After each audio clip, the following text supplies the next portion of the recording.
Kupata lazima nishike kama sikiza tune yako. Bonyeza *811 962 hash. Lazima nishike mapema. Nisiposhika hii simu mapema utakasirika. Unajua mimi nikiwa mtu ya marathon najua niko na experience kabisa.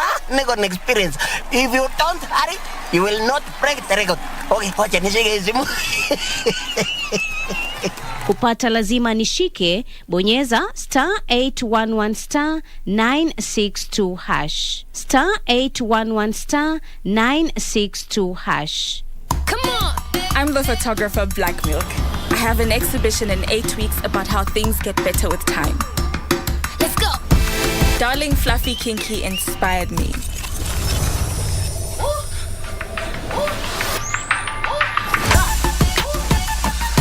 That looks amazing. I'm seeing how the twists blend with her hair over time. How she actually feels more confident. Perfect. Yeah, that's perfect. She's really more beautiful every week. That's definitely worth celebrating. Darling Fluffy Kinky. Twists that get better every day. Just like you.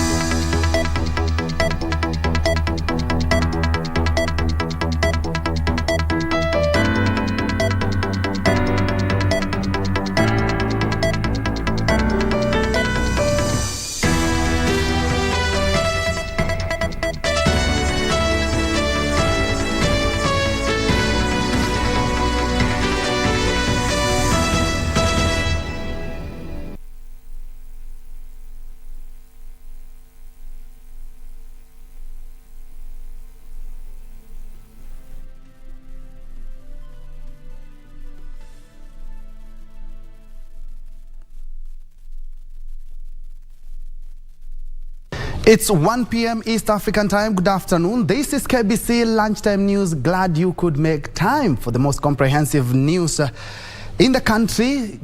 My name is Bentro Njue, and Byron Abuli will be our sign language interpreter for this live newscast. Let's keep this interactive on all our social media platforms as we are live. Appreciate your comments, suggestions, or even where you are watching us from. Now straight to the news.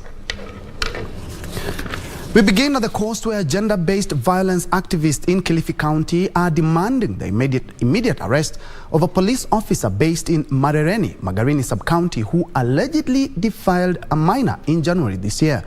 The activists claim that the minor, aged 16, has been staying at the Child Rescue Center for 6 months now and is yet to join Form 2 owing to the trauma. Our reporter Pauline Nasimiu has more details. The chairperson of Malindi Gender-Based Violence Network, Helda Lamek, say they raised the same issue in March this year, but no action has been taken against the suspect. She now wants the case expedited for justice to prevail. Security team, tafadhali, Matiang'i, tunajua hiyo kazi unaiweza tu sana. Tafadhali, tafadhali, tafadhali.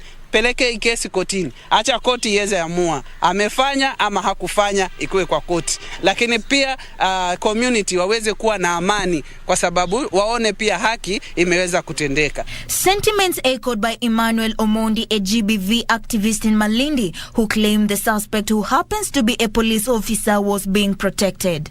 Na hii kesi tuliforward kwa IPOA na DCI, lakini tunashangazwa kwamba hakuna any action ambayo imechukuliwa. Na mtoto bado yuko rescue, lakini yule perpetrator bado anatembea free na kuna arrest imefanyika. Another GBV activist, Afi Swale, say they want justice to be served for the minor who now is at the rescue center. Sasa sisi tunaotaka ni haki itendeke kwa yule mtoto. Mtoto anataka kurudi shule. Amezegea pale rescue center kwa muda. Mambo yake yote masomo yamerudi nyuma, kila kitu maisha yani yamemsimamia akiwa hapo. The 16-year-old girl who is yet to join Form 2 was alleged defiled in January this year by the said police officer. Pauline Nasimiu for Lunchtime News. Elsewhere, several people are fearing for their lives after consuming meat suspected to be infected with anthrax disease in Bushiangala village Ikolomani constituency in Kakamega County. Elsewhere, a KCPE candidate who scored 311 marks could miss out on secondary education for lack of school fees. The girl, Caroline Mwende, is appealing to well-wishers to come to her aid. This and more, the county's roundup. Authorities in Bushiangala village, Ikolomani constituency in Kakamega County have cautioned area residents against consuming uninspected meat. This came following an incident where several people were taken ill after consuming meat which has now been confirmed was infected with anthrax. According to the clinical officer at Shibwe Hospital, Brian Angadia confirmed the treatment of Gilbert Makumba together with his two friends in the village after the hospital diagnosis revealed that they were suffering from anthrax disease. IV antibiotics, whereby it was gentamicin injection high dose, and also we gave him levofloxacin tablets, which is supposed to take them for at least 7 days. Currently, the patient has responded well. Elsewhere, lack of school fees remains a setback to the national government's 100% education transition policy. Caroline Mwende, who scored 311 marks in her Kenya Certificate of Primary Education, is yet to join high school weeks after Form 1s reported to school. Mwende's parents do not have money to pay her school fees. Toa wito kwa serikali ili niweze kwenda shule. Mimi nilipomaliza kidato cha 8 nilikaa hapa nyumbani na hatujawahi pata school fees ya kwenda shule. Meanwhile, in Kitui County, Eastern Regional Commissioner Evans Achuki has faulted the slow pace at which River Enzio Bridge is being constructed. Speaking while he led Eastern Region Development and Coordination Committee in touring several national government projects in the region, Ashoki expressed his dissatisfaction with the slow pace of the construction, warning the constructor he must complete the project within the set timelines.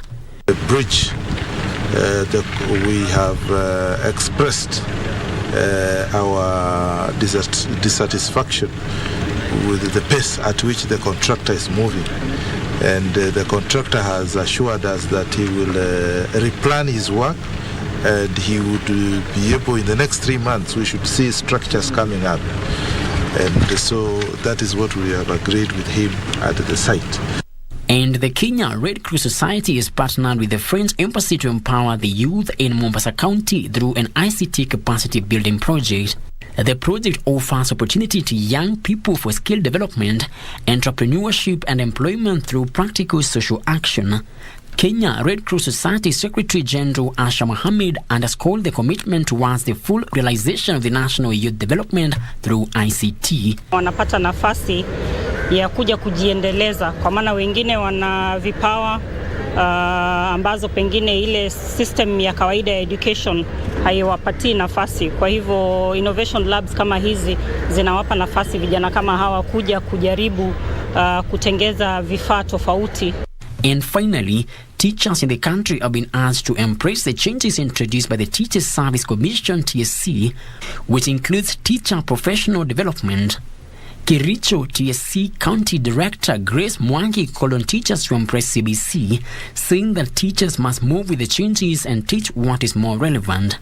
Mwangi was speaking at AHP Workshop Primary School, Finlays, during the awarding of best primary and secondary schools in Finlays. They can also embrace the CBC because CBC is one of the modules which is being trained in the TPD, so that our teachers may not continue using the notes they wrote in college or the notes they wrote 10 years ago. They should keep on embracing the changes and teaching what is more relevant. And today looks very beautiful. Let's now shift focus to matters politics, where Mandera gubernatorial candidate Mohammed Aidan Khalif has promised to improve livelihoods of area residents if elected in the August poll. Mohammed Aidan Khalif, who is the current County Assembly Speaker, will be running on a United Democratic Movement ticket. Speaking while launching his manifesto to area residents, Khalif promised to tackle two main key areas of education and health if elected for the county top seats come August elections.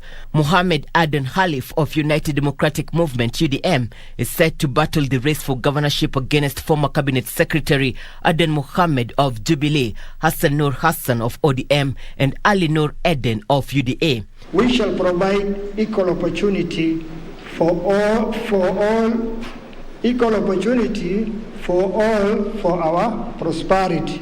My government will focus broadly on two areas: wealth creation and addressing the basic needs of our people. Social protection, number 3. Introduce cash transfer programs for 20,000 vulnerable households in the next 5 years, inshallah. Elsewhere, a section of Luhya elders from Migori County have slammed the ODM brigade over their 6-piece agenda call. While speaking in West Kanyamkago within Ureri constituency, the elders led by Wycliffe Omenda and Joseph Adair told the ODM party to own up to sharp divisions that emerged after the party primaries. Their sentiments come 2 days after the ODM party director of elections, Junet Mohammed, and a host of the party's nominees had camped in the area to find possible solutions to their political hurdles. It doesn't contain in itself the will of the people. Number 2, the reason why we are against the 6-piece is because we are old people, we are adults, we can decide who leads for us. Nobody, not the party, can decide for us who to be our next MCA. Number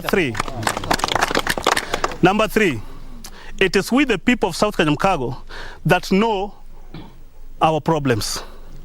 Sisi kama jamii tuna vote viongozi, sio chama, kwa sababu hakuna kitu chama imetujengea South Kanyamkago. Ndio sababu tunataka kiongozi ambaye atatusaidia kwa maendeleo yetu ili tuweze kuendelea mbele. Meanwhile, Naivasha Member of Parliament Jen Kihara has lauded the nomination of Martha Karua as a presidential running mate, noting that she was capable of delivering, though she was in the wrong camp. She spoke in Naivasha while launching her campaign bid to retain the parliamentary seat. Sasa, sisi tumeamua, Martha, weka hapo, hatutatupa mshale kwako, kwa sababu hatutaki kukuumiza. Jue ni mtoto wetu, lakini tunaona unatumiwa kama ngao pale. We will not accept. Hakikisha zile sheria zimewekwa, especially kule Turkana mliona yule governor, maneno ya petroleum alisema 25%. Hizo law ndio zitakuwa applied hapa. Finally, the National Council of Churches of Kenya, NCCK, have held a consultative forum with the election stakeholders to deliberate on the country's election preparedness for the forthcoming August 9th polls. Speaking during the election forum, Migori County IEBC coordinator Ben Moseti noted that the commission is up to the task and has a schedule with the election preparation plans. Kenya is bigger than any other person, hence call for peace. And we have decided at least to preach peace in all our churches. And the degree of preparedness is very key. We need even this country after election. Hence, today we have gathered here all the stakeholders, and this will be a teamwork for each and every one of us. We are encouraging our candidates to conduct their campaigns in peace. Let us also have them respect one another. Let us also have them encourage their supporters not to carry weapons during their campaign meetings, so that we can have a campaign that is peaceful, an election that is peaceful, and most importantly, be able to accept the results when they are announced. And still on matters touching on elections, the KBC Council of Elders has resolved to support President Uhuru Kenyatta's choice of Raila Odinga as preferred candidate for the country's top job when elections are called in August. The Abagusi Culture and Development Council of Elders added that members were free to support contestants of their choice for lower elective seats, but will fully back Raila's candidature for president.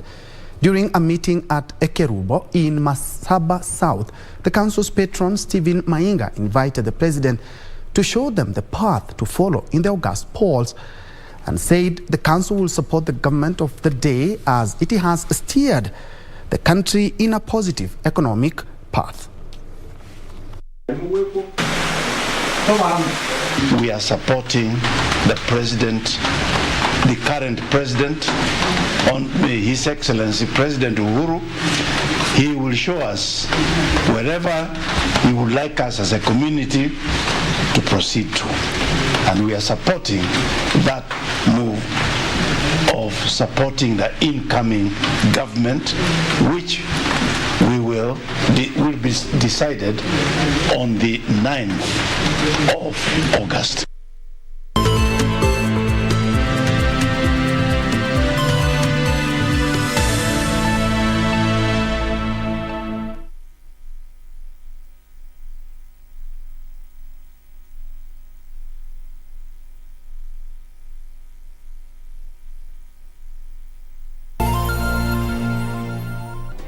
Do you have a news story to share with KBC? Get in touch swiftly on email news@kbc.co.ke or call 0723-892-654 or 0734-780-124.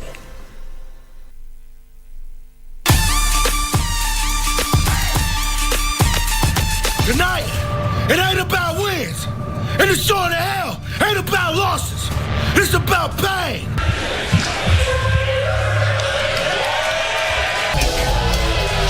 Pillman Jr. has cut some weight competing here in the middleweight division. Right now, it's showtime.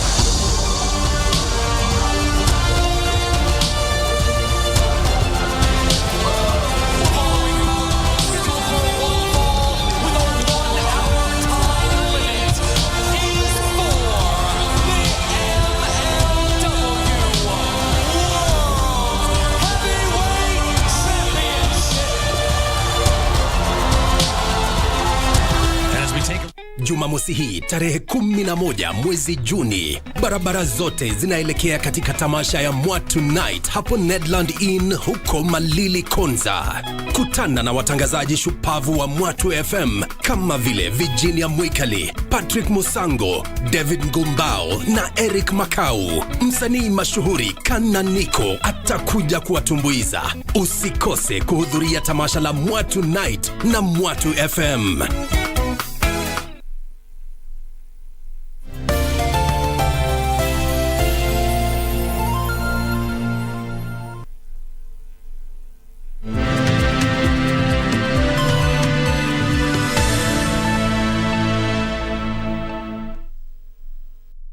Welcome back. Let's proceed. Education Principal Secretary Ambassador Simon Nabukwesi has called upon the society to support needy students in attaining 100% transition from primary to secondary education. While in Trans Nzoia, Nabukwesi urged parents and local leaders to desist from exposing school-going children to local brews and instead put them in school. Parents' investment. The State Department for University Education and Research, Ambassador Simon Nabukwesi, was in Trans Nzoia County to support national government's 100% transition of students from primary to secondary schools. While issuing admission letters to a section of pupils at Rafiki and Sango secondary schools, Nabukwesi appealed to parents to support the needy students while in school.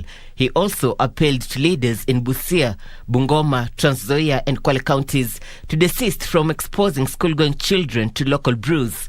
The PS later commissioned competence-based curriculum classrooms at St. Michael Top Station Secondary, St. Joseph's Girls, St. Andrew's Baraton Secondary and St. Bridget Girls Kiminini schools. It's not difficult for you to acquire education so that you change your status or add to your family status or improve your family status and be a useful person. Meanwhile, in a rare gesture, a village elder has rallied residents in supporting the needy to get education. Napara village elder Juliet Haemba enrolled a house help to school after she found out that the girl was interested in going back to school but lacked the financial capacity to do so. Akanieleza matokeo imetoka. Nikasema sasa wacha nikuangalie. Nikasema umepita sana. Akasema hata angalau nimepita, lazima niende tu nifanye kazi. Nikaambia mwalimu mkuu, nikasema huyu mtoto baba yake alikufa na mama yake naye ni mlemavu. Irene Mchuma Odim, the Lunchtime News. In other news, Bomet County has become the 5th devolved government to launch the Spatial Plan aimed at sustainable development. The 10-year plan worth 48 million shillings is aimed at guiding sustainable development to ensure the continued environmental protection for current and future generations. Speaking during the launch at his offices, Bomet County Governor Hilary Barchok was optimistic of a bright future, reiterating that fiscal accountability and accessibility shall remain a priority for investment. Bomet is among the top 47 counties that already developed the plan. Other counties include Lamu, Kajiado, Makueni, Baringo, Kericho, with Kilifi underway.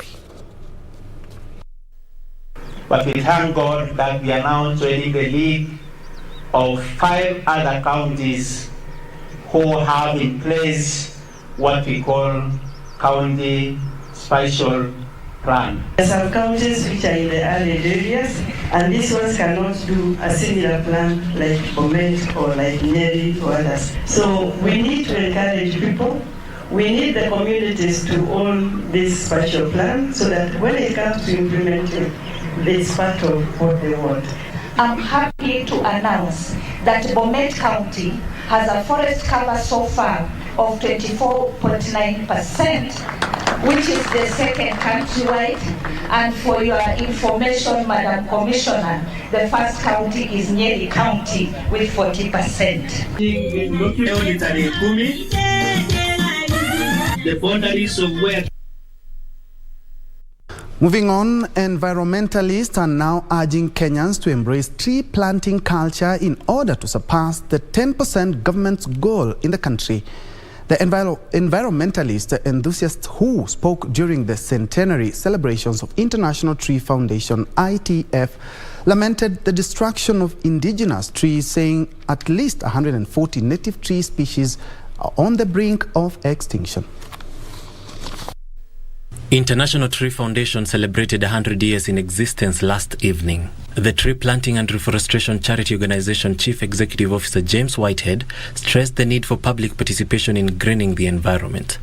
These sentiments were echoed by the Deputy Chief Conservator of Forest in charge of Conservancy Coordination, Mr. Peter, who underscored the need for communities in conserving the environment. Change happens with practical visionaries. And some of those practical visionaries were our fathers, grandfathers, grandmothers in the past, who had a vision and who stuck to it. And there are practical visionaries in this room. And even this week I've met practical visionaries who are head teachers, who have a vision for their school and the regreening of their school. I've met community members who are practical visionaries, who can envisage a different environment around them and are leaders for change. There is a direct correlation between poverty and environmental degradation or forestry degradation, whatever you want to call it. The more poor people are, the more degradation you are going to expect. And therefore, it is coming out very clearly that we require to enhance and to improve the livelihoods of the people who have a direct nexus with the resource. The representative of the Principal Secretary, Ministry of Environment and Forestry, Stephen Kingo, called for consulted efforts to increase the Kenya forest cover, which currently stands at 8% against a 13% tree cover. Marking this day, the Ministry of Environment and Forestry recognizes and appreciates the efforts made by the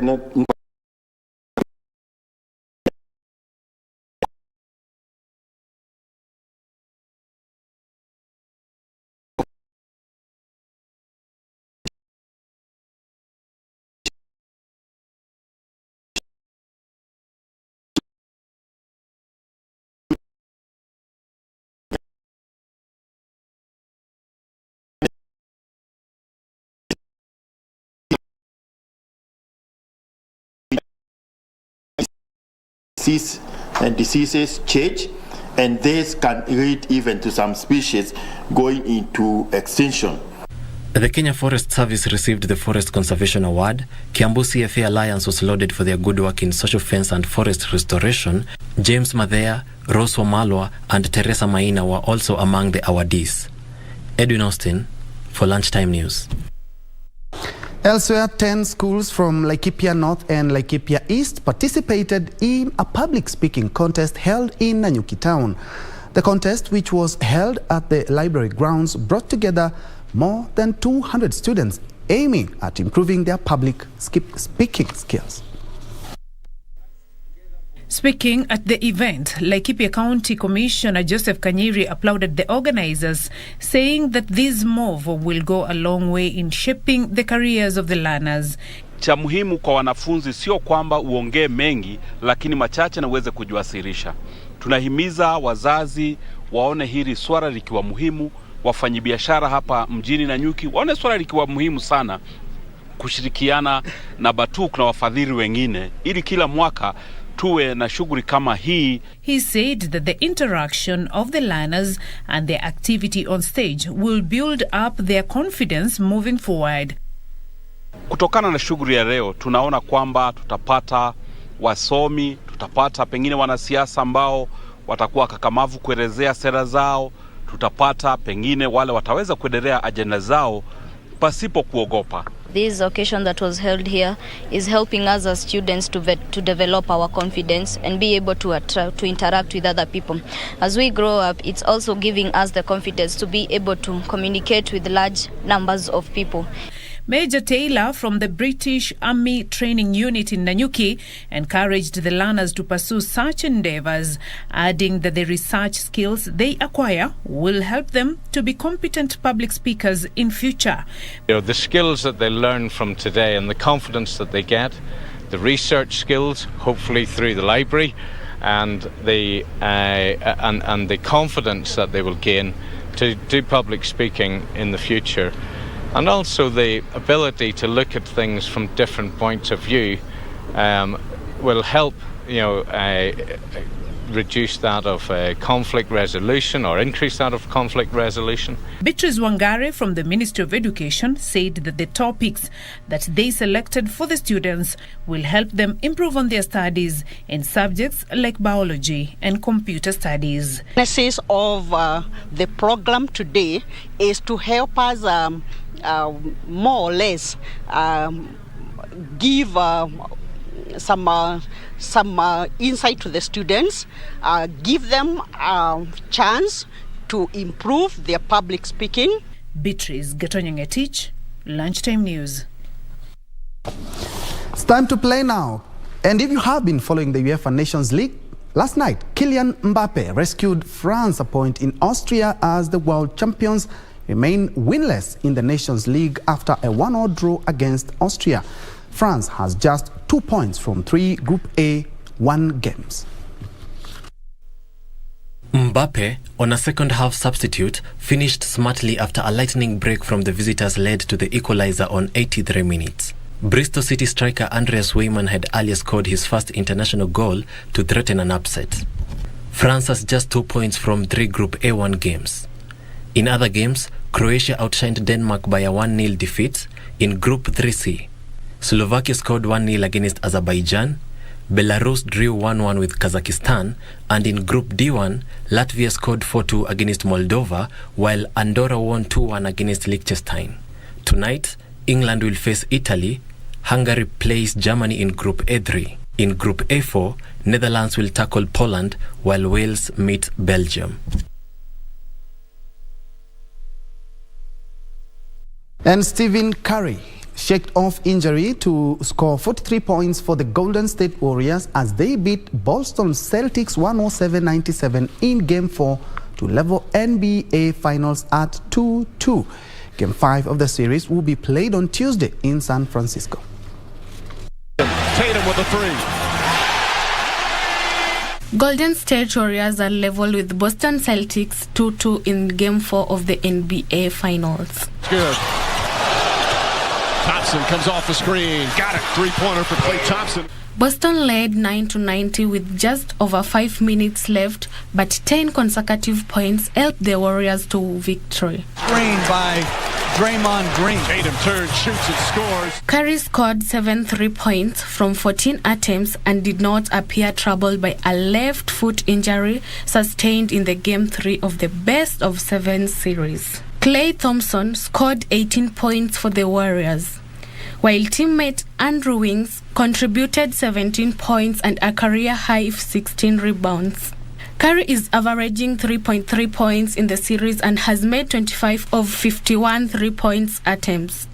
Meanwhile, Jason Tatum had 23 points, 11 rebounds, 6 assists, and 3 blocked shots for the Celtics. Game 5 of the series will be played on Tuesday in San Francisco.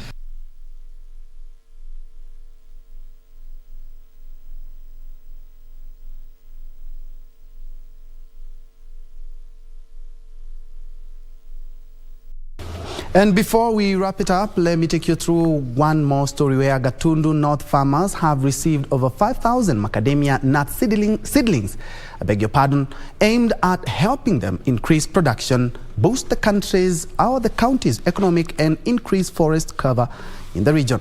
The farmers said the gesture is a great source of income and empowerment that would benefit even generations to come. In the distribution of the macadamia seedlings, Thika-Town MP Patrick Wainaina, who is also eyeing the Kiambu gubernatorial seat, said that macadamia farming would help boost the county's future economy. Ile ukulima tunaleta Kiambu sasa ni ile ukulima tunasema high value. Hii ukulima wa mahindi, ukulima wa viazi, ukulima wa maharagwe. Tunaenda tukiwaambia wakulima, hii ni kitu ambayo ni mzuri kulima hizo vitu kwa sababu ni chakula kweli. Lakini ukienda kama unataka kilimo biashara ni hii ya macadamia na avocado. Wainaina urged farmers to disregard all forms of middlemen and only sell their produce to legitimate companies. Speaking at Gachege Shopping Center where the distribution happened, the farmers took issue with unscrupulous traders who they said have been amassing riches through avocado and macadamia exports at the expense of their toil.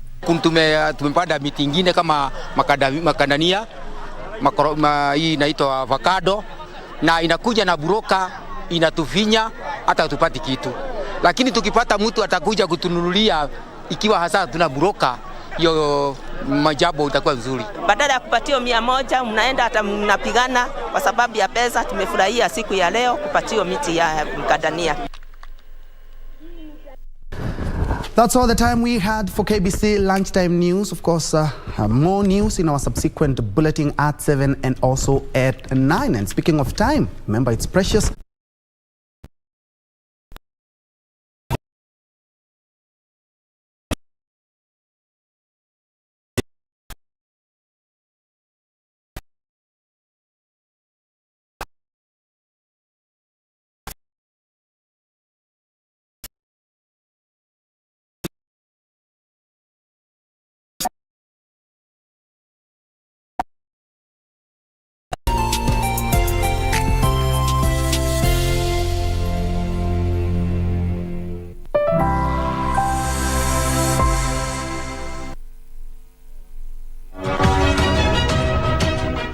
So Dr. mtazamaji, hujambo na karibu sana katika makala ya kipindi Dunia Wiki Hii. Kipindi ambacho kinaangazia taarifa za kimataifa kutoka kila pembe kote ulimwenguni.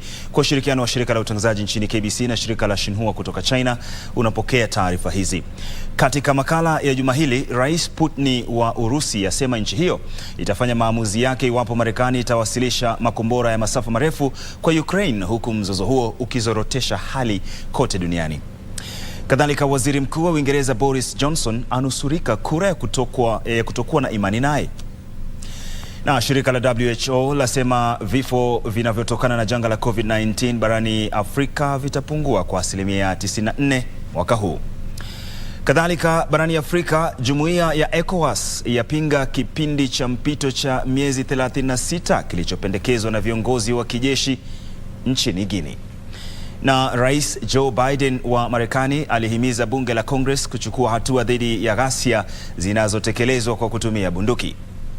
Ndizo baadhi tu ya taarifa japo kiduchu ambazo nimekuandalia mchana wa leo. Twende sawa hadi tamati wa kipindi Dunia Wiki Hii. Karibu sana, mimi ni Isaac Lemoka na tuanze na taarifa yetu ya kwanza ambapo Rais Vladimir Putin wa Urusi amesema kwenye mahojiano yaliyopeperushwa moja kwa moja kwamba nchi hiyo itafanya maamuzi na kushambulia maeneo zaidi nchini Ukraine iwapo Marekani itawasilisha makombora ya masafa marefu nchini Ukraine.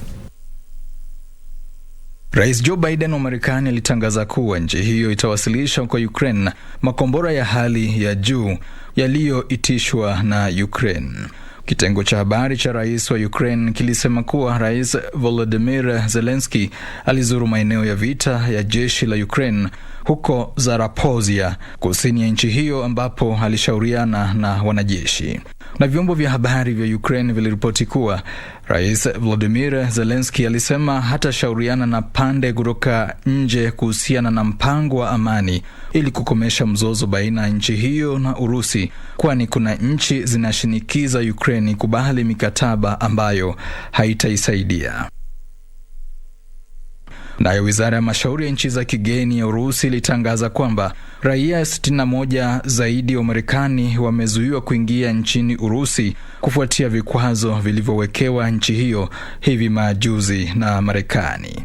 Wakati huo huo, katibu mkuu wa Umoja wa Mataifa Antonio Guterres alionya kwamba mzozo huo huenda ukasababisha uhaba mkubwa wa chakula utakaoathiri zaidi nchi zinazostawi.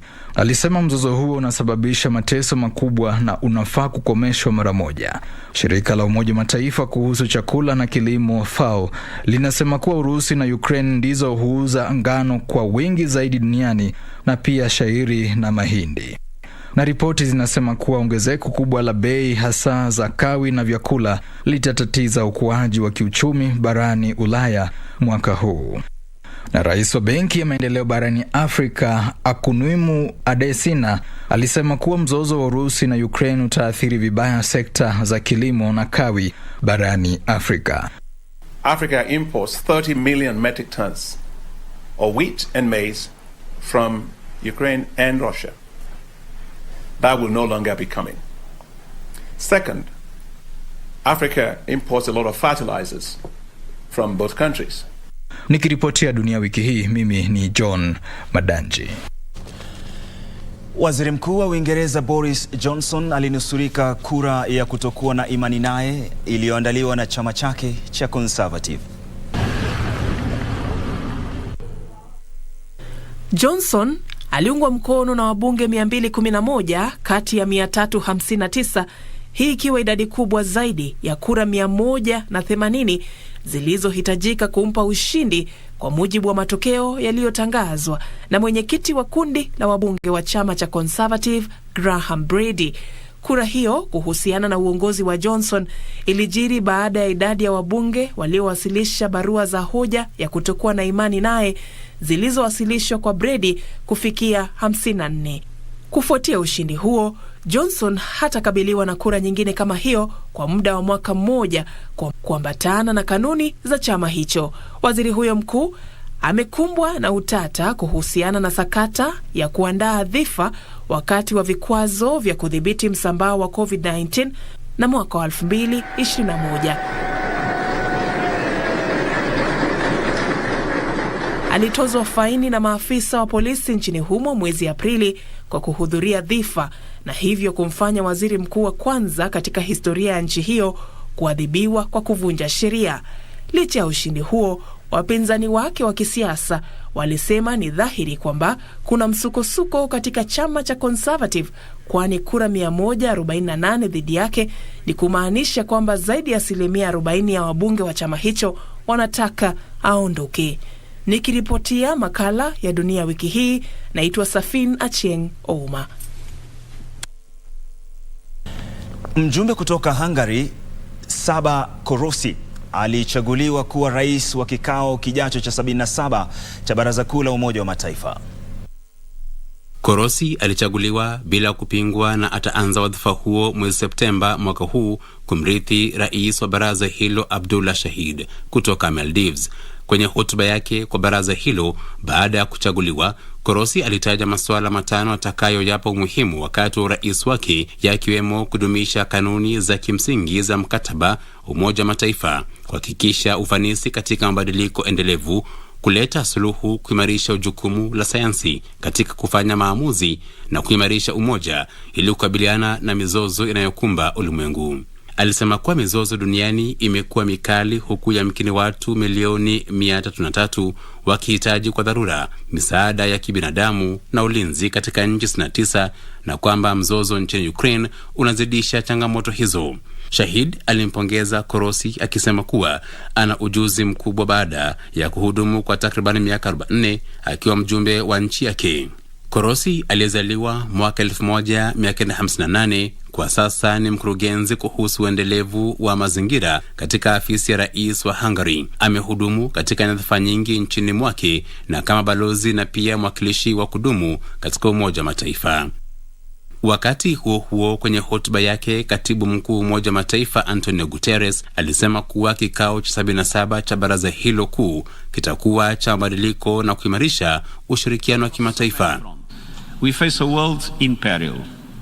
From the war in Ukraine in all its dimensions to the deepening impacts of the climate crisis, from the COVID-19 pandemic to escalating humanitarian needs, hunger and poverty, the months ahead will test the multilateral system. And the General Assembly is central to everything we do. Alimsifu Korosi akisema ana imani kwamba ataleta mabadiliko makubwa wakati wa urais wake. Tom Madhenji, Dunia Wiki Hii. Na mkutano wa Umoja wa Mataifa kuhusu mazingira uliandaliwa jijini Stockholm, Sweden, ambapo wito ulitolewa kwa hatua za dharura zinazojumuisha jamii zote kukabiliana na athari za mabadiliko ya hali ya anga. Mkutano huu ambao maudhui yake ni sayari yenye afya kwa ustawi wa wote, wajibu wetu, fursa yetu, ulijiri wakati ambapo ulimwengu unakabiliwa na changamoto 3 kuu za mabadiliko ya hali ya anga: kuangamia kwa mimea na viumbe na uchafuzi. Uliandaliwa miaka 50 baada ya Sweden kuandaa kongamano la kwanza la Umoja wa Mataifa kuhusu mazingira ya kibinadamu mwaka 1972. Katibu mkuu wa Umoja wa Mataifa Antonio Guterres alionya kwamba ulimwengu unakabiliwa na hatari, kwani hatua kabambe hazijachukuliwa kuhifadhi mazingira. Hafla hiyo ya siku 2 iliyoandaliwa na Umoja wa Mataifa nchini Sweden kwa ufadhili wa serikali ya Kenya pia ilikuwa kigezo cha utekelezaji wa muongo wa Umoja wa Mataifa wa kutimiza malengo yake ya maendeleo endelevu. Kwingineko, Ethiopia iliadhimisha siku ya mazingira duniani ikiahidi kuimarisha juhudi za utunzaji mazingira ili kukabiliana na athari za mabadiliko ya hali ya anga. Takwimu zinaonyesha kwamba Ethiopia hutoa 0.04% pekee ya gesi ya carbon, lakini inaathirika zaidi kutokana na mabadiliko ya hali ya anga inayotegemea zaidi mvua kutoka kilimo. Nchi hiyo imeratibu sera kuhusu kuhimili athari za mabadiliko ya hali ya anga na shughuli za kiuchumi zinazohifadhi mazingira, huku ikitekeleza juhudi za upanuzi wa miti. Good morning, Mumbai. Na nchini India, zaidi ya waendeshaji baiskeli 5,000 walishiriki mbio za baiskeli zilizoandaliwa na maafisa wa polisi jijini Mumbai wakati wa maadhimisho ya siku ya mazingira duniani. Hii ni katika juhudi za kuwahimiza watu zaidi kutumia baiskeli kama mbinu ya usafiri. Siku ya mazingira duniani huandaliwa tarehe 5 mwezi Juni kila mwaka na shirika la UNEP na iliadhimishwa mara ya kwanza mwaka 1974. Nikiripotia Dunia Wiki Hii, mimi ni Zainab Said. Nchi mbalimbali zimeendeleza juhudi za kukabiliana na kudhibiti janga la COVID-19 ukiwemo utoaji chanjo. Shirika la Afya Duniani WHO lilisema kuwa vifo vinavyotokana na janga la COVID-19 barani Afrika linatarajiwa kupungua kwa takriban 94% mwaka huu ikilinganishwa na mwaka 2021 ambapo janga hilo lilikuwa hatari zaidi. Uchanganuzi huo wa shirika la WHO uliochapishwa kwenye jarida la kisayansi la Lancet unaashiria kwamba takriban vifo 23,000 vinatarajiwa barani humo kufikia mwisho wa mwaka huu, huku visa vya maambukizi vikikadiriwa kupungua kwa robo mwaka, kwa mujibu wa taarifa ya afisi ya shirika la WHO kuhusu Afrika. The new analysis anticipates a decline of almost 94% in that number for the region by the end of 2022. Uchanganuzi huo unabainisha kwamba bara la Afrika liliripoti vifo 113,102 mwaka 2021 kupitia njia rasmi. Hata hivyo, takriban kifo kimoja kati ya vitatu havikuripotiwa, na hivyo idadi sahihi ya vifo ni takriban 1,350.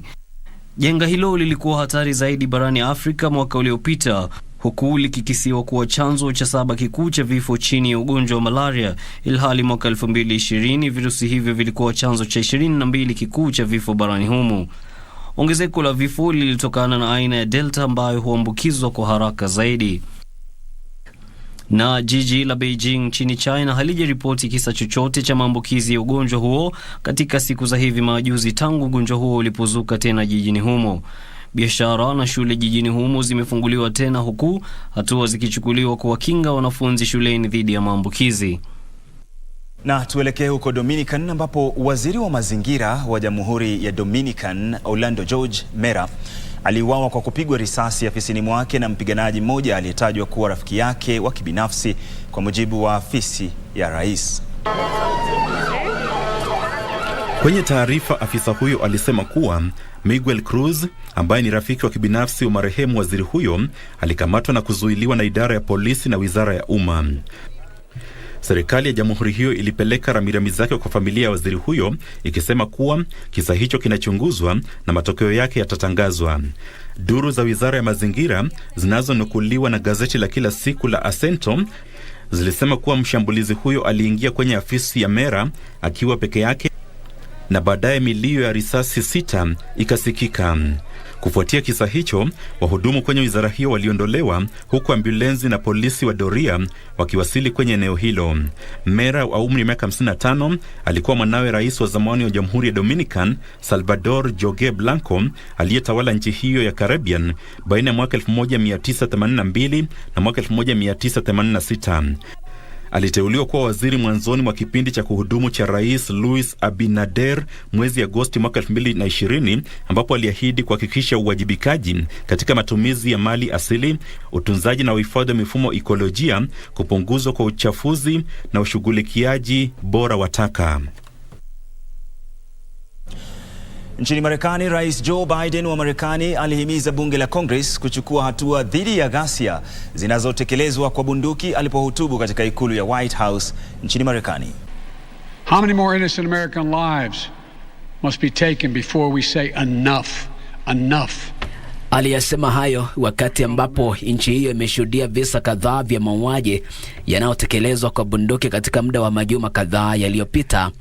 Biden alizuru eneo la Uvalde, Texas, kukutana na familia za waathiriwa na manusura wa tukio la ufiatuaji risasi shuleni tarehe 24 mwezi uliopita, ambapo mpiganaji aliyeuawa na maafisa wa usalama aliwaua watoto 19 na walimu 2 kwa kutumia bunduki. Wabunge wa vyama vya Democratic na Republican wanajadili hatua za marekebisho ya matumizi ya bunduki, huku kamati ya bunge hilo ikiidhinisha sheria kadhaa kuhusu udhibiti wa matumizi ya bunduki. Shirika moja lisilo la kiserikali nchini humo lilisema kwamba kufikia sasa mwaka huu nchi hiyo imeshuhudia visa 233 vya ufiatuaji risasi, huku zaidi ya vifo 18,000 vikiripotiwa. Kuna takriban bunduki milioni 400 baina ya polisi, jeshi na raia nchini Marekani, huku zaidi ya bunduki milioni 393 kati ya hizo zinamilikiwa na raia, kwa mujibu wa ripoti iliyotolewa mwaka 2018 kuhusu umiliki wa bunduki duniani. Andrew Kero katika makala yetu ya Dunia Wiki Hii. Na kwa taarifa hiyo basi Dunia Wiki Hii inakwenda kwenye mapumziko mafupi sana. Wewe usiende mbali, nikirejea bado ninazo taarifa lukuki za kimataifa.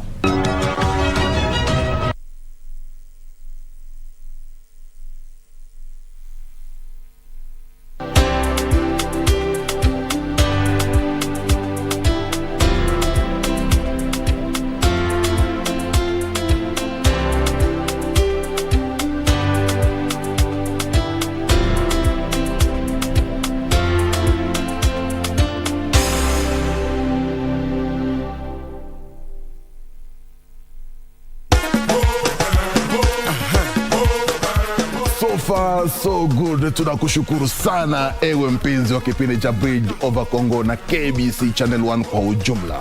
Kwa ewe mpenzi wa rumba, mpenzi wa muziki ya Afrika, kipindi kipendacho cha Bridge Over Congo kitakuwa kinakuja kila siku ya Jumamosi kuanzia saa 11:30 ya jioni hadi saa 12:30 ya jioni majira ya Afrika Mashariki. Nzokole mpaka nino na eti, yani dovu hachoshwi kamwe na pembe zake. Make a date this Saturday, utanipata mimi le grand polygamista Simeon Mfumo Kimbangu na Winnie Marie Jose, ambapo toko tunafanya fimbo chapa mwa.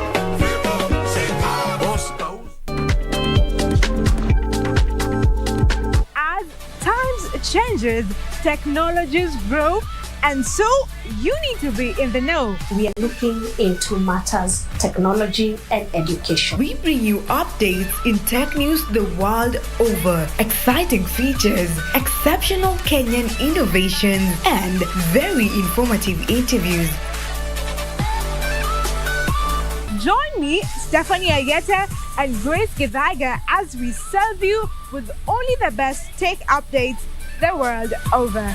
Every Saturday from 4 p.m. only on KBC Channel 1.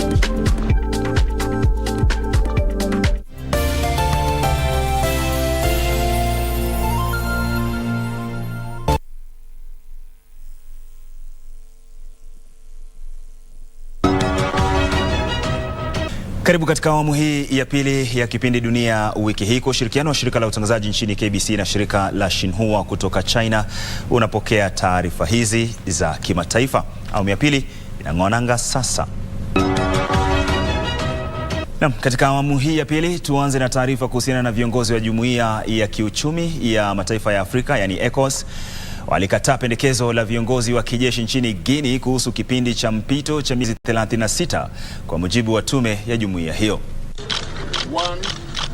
Rais wa tume ya ECOWAS Jean-Claude Cassibrau alisema kuwa jumuiya hiyo iliahirisha kutekelezwa kwa vikwazo dhidi ya Guinea kufuatia mapinduzi ya kijeshi mwaka uliopita, kwani viongozi wa Guinea walikuwa wameomba muda zaidi ili kuwasilisha ratiba ya mpito. Alitoa wito wa mashauriano nchini Guinea kushughulikia mzozo wa kijamii na kiuchumi baina ya serikali, mashirika ya kijamii na makundi mengine. Mnamo tarehe 5 mwezi Septemba mwaka uliopita, Luteni Kanali Mamadi Doumbouya alitangaza kwamba vikosi vyake vimemkamata Rais Alpha Conde na kuvunja serikali na taasisi za kitaifa. Jumuiya ya ECOWAS ilichukua hatua mara moja kwa kusitisha wanachama wa Guinea na kutangaza vikwazo dhidi ya viongozi wa mapinduzi hayo ya serikali.